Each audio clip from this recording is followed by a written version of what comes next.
To set up a passkey for Roblox website.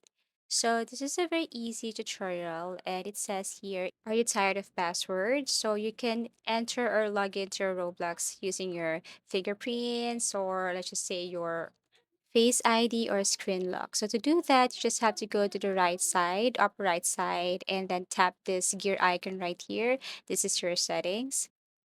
Now tap settings again.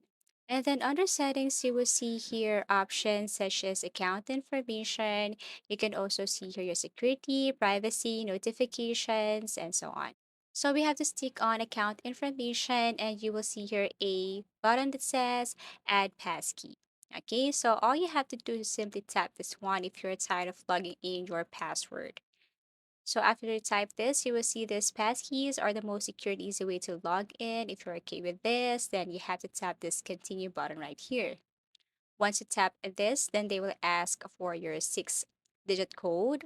All you have to do is to open your email address, enter the code they just sent to you via email. So enter the 6-digit code right here, and you will see this verification method. So you have options here like the password and one-time code. If you tap this password, then all you have to do is to follow the instruction, also with the one-time code.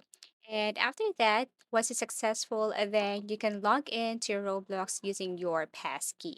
And that's how easy it is to set up a passkey for Roblox. Thank you for watching and see you again in our next videos.